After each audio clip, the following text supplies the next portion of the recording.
Okay, hello everyone and welcome back to Return to Dark Souls 2. I'm back here in the Undead Crypt because I realized that I actually forgot to visit Vendrick after getting his crown. So we are gonna go ahead and remedy that. I mean, it's not crucial, but I think it's more difficult to get all of his dialogue if you don't um, go at it in order. And we don't want to skip out on any of his dialogue because it's kind of important, honestly, to the lore. Once we're done here, we're going to continue back in the second DLC. Not much to go there. Well, I actually know what I'm talking about. There is a lot to go. But this episode, I don't think we're going to hit any of the bosses because, interestingly, this DLC technically only has one mandatory boss. And that means, of course, that it takes quite a while to get to him.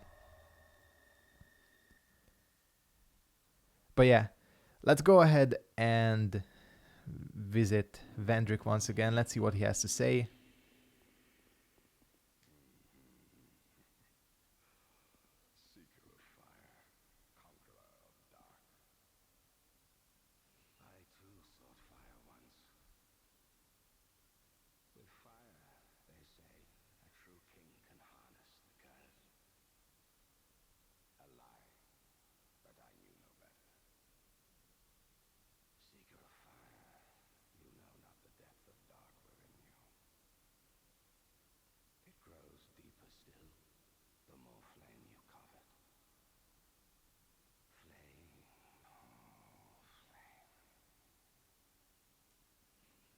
Really interesting.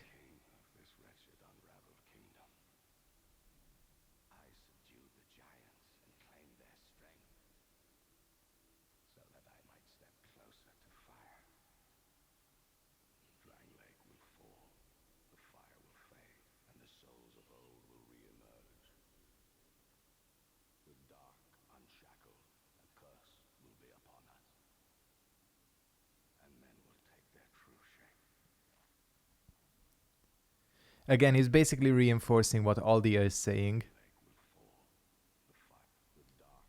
Okay. So he's saying the same thing in that when we're hollowed, that is really humanity's true form.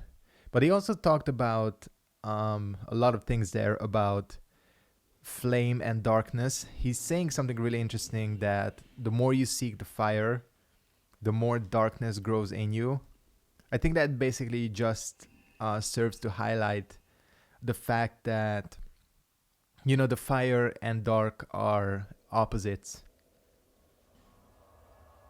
Let's see. We want to go back to Broom Tower.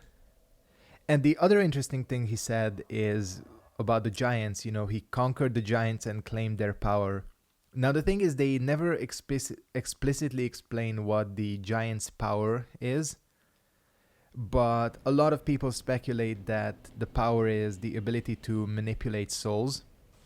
You saw how, Drangleic is full of these golem-type enemies that, they kind of manipulate doors and various machines, and they work off of souls when you kill enemies near them. Well, a lot of people speculate that that's what the giant's power is, the ability to do that. Again, I don't think that's ever explicitly confirmed, but I don't know, it's just speculation. I mean, it's probably that. The ability to manipulate souls, and that's what Vendrick used to essentially build up Drangleic. But of course, he realizes that Drangleic is just another part of the cycle, and it's gonna crumble like any of the other empires or kingdoms or whatever. Again, Vendrick is gotta be one of my favorite characters. I'm really happy that they added him. And honestly, you can really tell that this is Scholar of the First Sin is the... Don't even think about doing that. These guys always run away from you, so you can kind of lead them that way. I honestly do think that if Dark Souls 2 had released straight up as Scholar of the Sin, you know, there wasn't like a year of wait for DLCs and everything. Like, if this was all in the game, maybe with the exception of the DLC packs, but if like Aldia and Vendrick and all the others would have been in the game from the start, I think this game overall would have had a lot better of a fan reception. Because, you know, critically, this game was acclaimed. And a lot of the times it was the Souls fans that kind of found it disappointing. Of course, after Dark Souls 1, I mean, that's a difficult game to match. Oh shit, did I miss one? That's not good. Let's kill him as quick as we can. Okay. But yeah, there is one there that I missed, which... completely my fault. Oh, you can block these guys. Thing about these guys is that they have a massive hitbox on that weapon. Obviously, of course. I mean, look at that thing. The weapon... what? He has that? I've honestly never seen that attack. Yeah, like, that attack is so active. Like, you could dodge it and still get hit by it. Like, it's kind of ridiculous.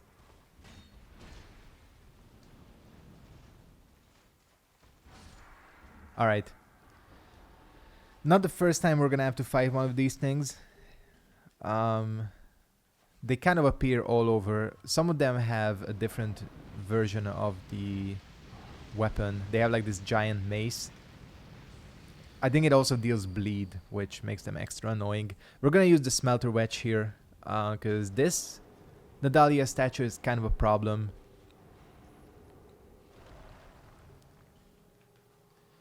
And yeah, we're gonna have to collect some of the extra ones.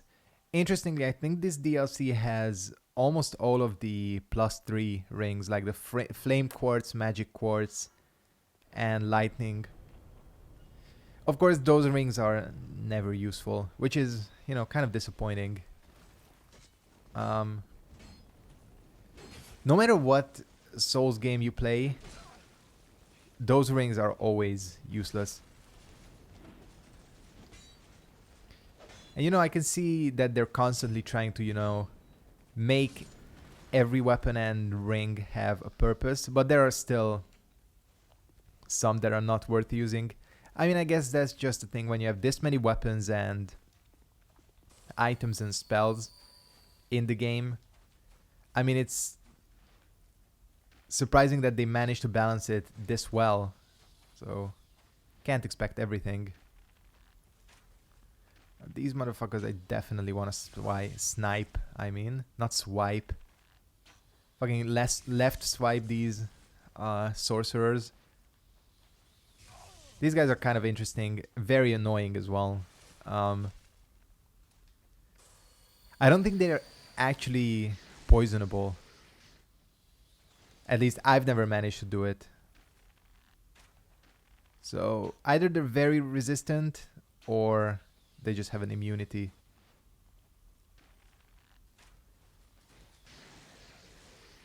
Oh yeah, there it is. Huh. Maybe I'm getting them confused with something. Or maybe I just always kill them too quickly. And there's an ambush here. That didn't trigger apparently. Man, having 100% block shield is good. But the thing is, oh, there, now it... okay, wonderful.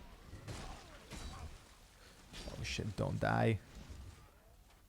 Actually, once you have the door open back there, it's not that difficult getting back here. It's just, I'd rather not have it waste time. Someone told me that I really should collect the Sublime Bone Dusts. And they are right, because these flasks are not healing too much now.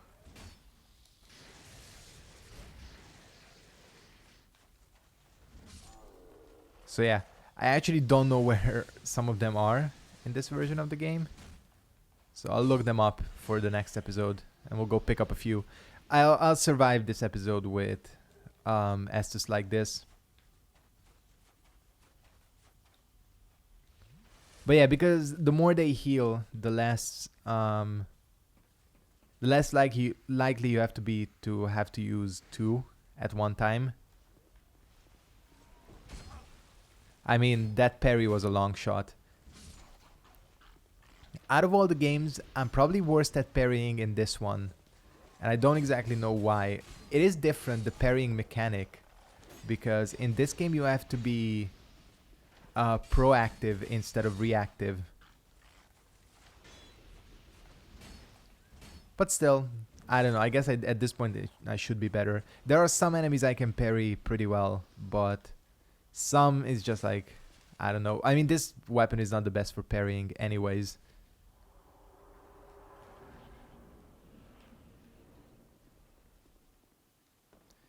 And we are at Bonfire number 3, I think. Oh, it's up here. 27,000 souls, not much I can do with it at this point. I think if we go back here, this is where the magic quartz ring is, if I'm not mistaken. Oh, there it is. There it is. Now that is one that's actually useful in one situation at the blue smelter demon. So you don't take that much damage from its AoE. But you know, we'll see when once we get to that boss.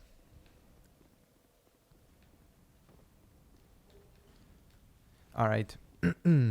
Of course, the objective here is to reactivate the tower, which we're gonna need to take a small detour for that.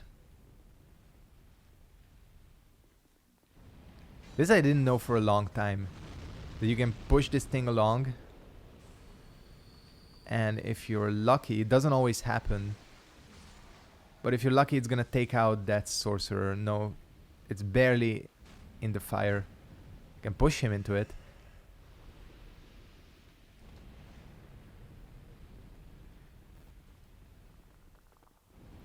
There's another ambush here. There it is. Man, it's good to have 100% block shield. It's just you don't get to have it that often in this game. Unless you go for like one of the great shields. But honestly, not a fan of the great shields in this game. A lot of the times I feel like they're not worth the stat investment. You just stand in the fire for me, thank you. And I know this is cheap as hell, I'm just sniping them, but again, these enemies are kind of a problem.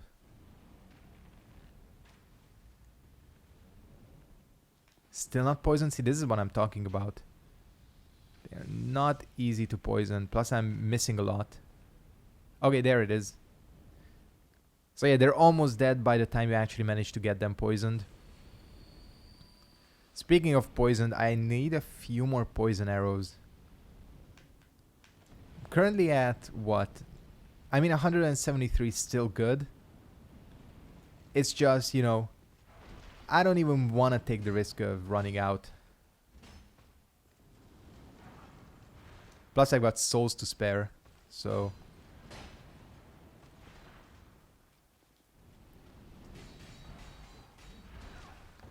Ouch. Yeah. That might be not the best attack for these enemies. I still find that I'm using the R1 attack of Sandtears, the one-handed R1 the most. And the reason for that is probably because spears are incredibly useful in this game. I think if you open this, it does work as a shortcut, if I'm not mistaken.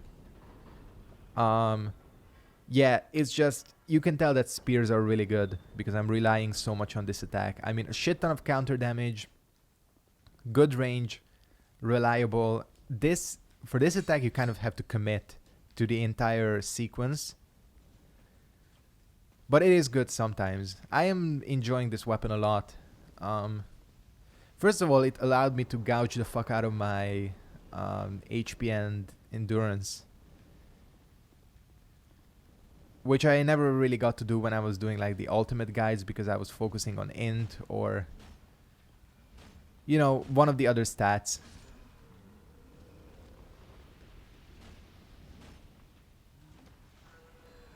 These guys explode. Not too big of a problem. I was trying to do the run. I wasn't getting the run for some reason.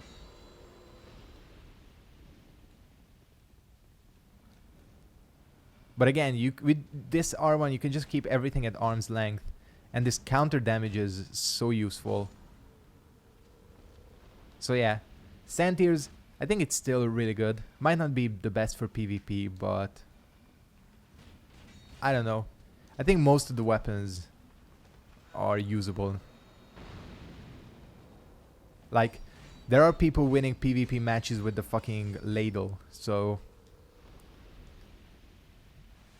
I don't think any of the weapons could be considered unviable. I mean, not recommended for sure, but completely unviable, not necessarily. The good old ladle. Oh yeah, this is Quicksword Rachel. She invades here. She can actually be kind of a pain in the ass now. There was a patch that fixed the stamina. Not, what am I talking about? The poise system in this game. Because, hint hint, just like Dark Souls 3, poise was broken in this game too. And that basically made her really strong. Like, this NPC was the biggest pushover ever. But now that she can poise through some of your attacks, she's actually a little bit more dangerous. Of course, you can still exploit her dumb AI by getting her caught up on these little torches. See, she's poising through, and that means she's getting counters. That's why she's dealing a lot of damage.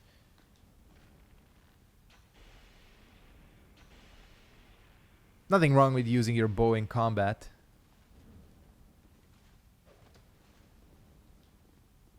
Takes quite a bit of stamina though. That's still the number one thing I don't like about this bow. But I do like the damage a lot, so I'll take it.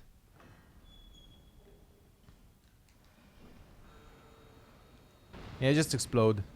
It's like whatever. But yeah, the thing about poison in this game, if I remember correctly, when the game came out, the problem was that there was this mechanic where if you hit someone, like they had like, for example, Havels on, they tried to do an attack. If you attacked them while they were doing an attack, it dealt like 2 or 3 times the amount of poise damage it would normally do. So basically, it didn't matter if you were wearing Havels, it still poise broke you in like 1 or 2 hits. So it wasn't the same thing as Dark Souls 3 where poise just like flat out doesn't work. It was kind of different, but still broken because you were poise broken in like 1 or 2 hits no matter what armor you were wearing. But they ended up fixing that, and that's what made... Shit. You don't want to be caught in these explosions. They're pretty much one-shot kill, I think. Or very close to it. But you can get them to explode if... Yeah. Easy way to kill them, I mean. But this is what we're here for. The Scorching Iron Scepter. How the hell the character holds this thing, I have no idea. Where is that thing? Scorching Hot Iron Scepter, used to activate contraptions by transferring heat to Broom Tower. When the old Iron King wrested this dilapidated region from the Kingdom of Van, the act required all the resources the enfeebled lord could muster. But with the discovery of this iron-producing miracle, he was reborn as a powerful leader. So yeah, Iron Keep earns its name. They make a shit ton of iron, that's what made them powerful. The Kingdom of Van, it's only mentioned like 1 or 2 times. We don't have a lot of info on it, but it's related to the what you call it, the Belgardian Covenant.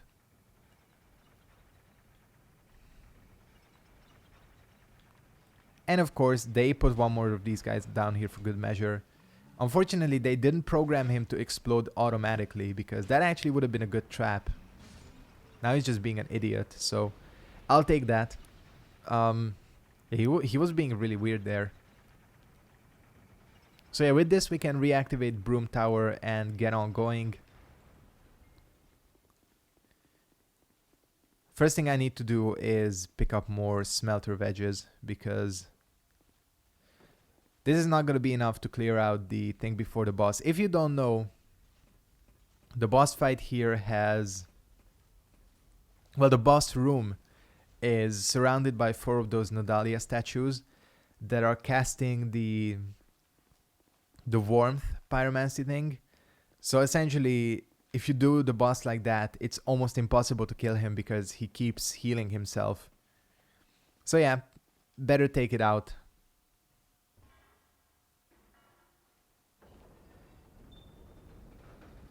We're actually making good time here in this episode. Oops.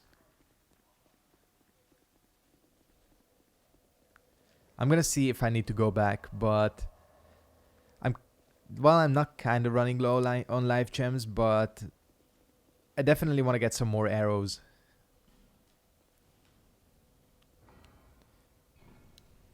This is cool. I like this sequence.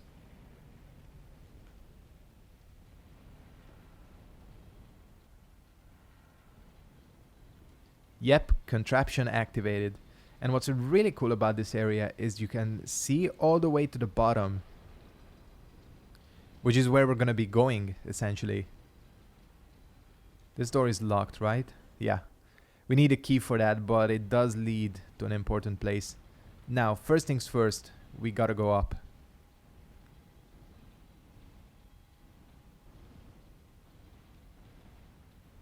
If this is ever gonna come back down. There it is. I was wondering. I think this is going to the right place, right? Yeah. So this is where we're back to where we started, essentially.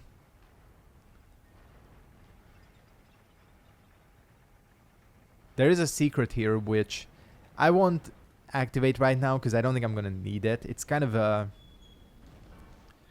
an OP item unless they changed it, but I don't think they did.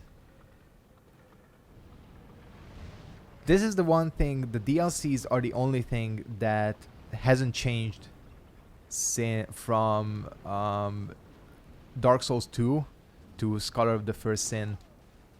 So all the item locations and everything are the same in the DLC.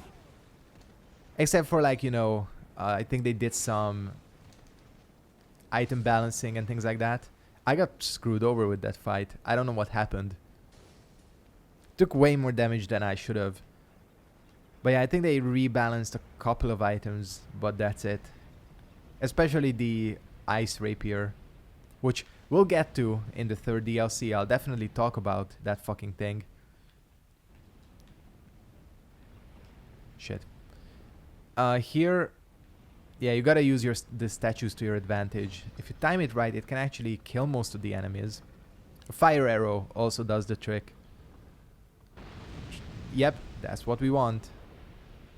Unless it didn't kill anything, which might be the case.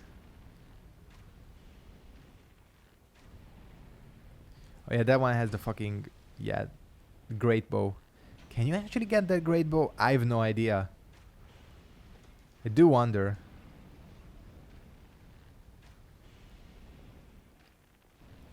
Now this is an enemy I definitely don't know if you can poison or not. Oh, okay, there we go.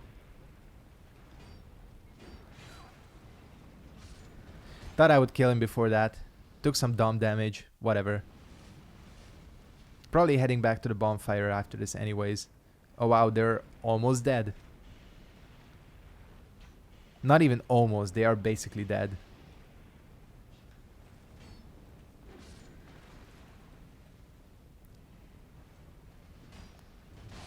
Oh hey there, ambush. Forgot about you. What the hell hit me there? Weird.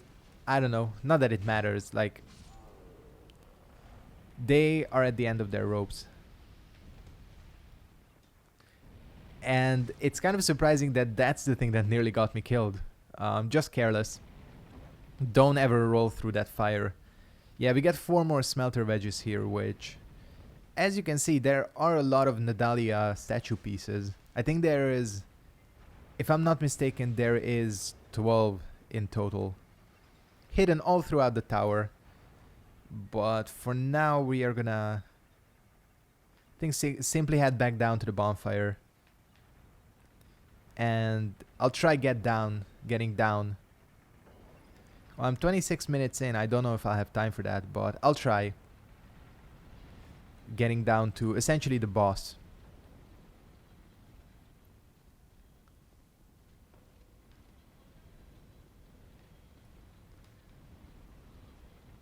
This is the statue you gotta use. Or elevator or whatever this thing is. I guess it's both. But we'll head down here. What is over here? I seem to remember... Oh, it's locked. Wait a second. How do you go through this place? No, you have to come out here. And there's a key, right? If I'm not mistaken.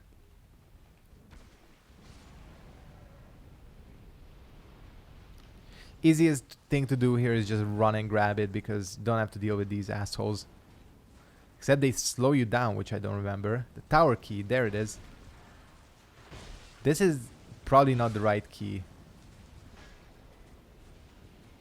That's the thing about these guys. They pretty much... Ouch. That hurt. I didn't think that was... I knew they were going for the fire, but I didn't think that would reach me. So... my mistake, I guess. Well, we haven't had a death in this episode up to now, so I think we actually did pretty well for, like, so far. Now, hopefully I got everything right here, that this is what you have to do. Of course, it's not that much of a distance in terms of a run back. I'll get my souls.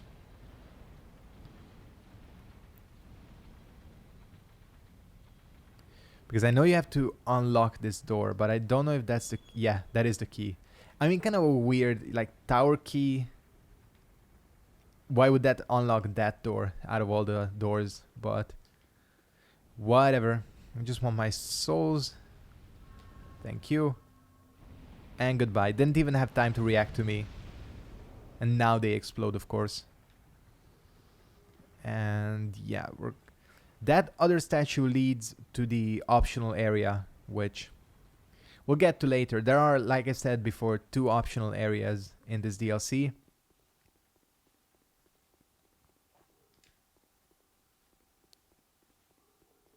Or is this the optional area? Wait a second. I legit don't remember. This is a cool place though. I do like the design.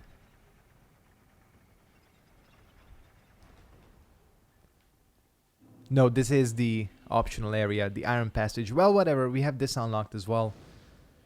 I always get these 2 places confused. I think this is a good time to end the episode. I'm not going to tackle this area in the next episode because this is honestly kind of an irritating area. We'll go instead and get to the first boss. We'll probably leave this place last because it doesn't have a very creative boss. But yeah, I'm going to go ahead and wrap it up here. And I want to thank you guys very much for watching. Hope you enjoyed this episode of Return to Dark Souls 2. And I'll see all of you next time. Goodbye.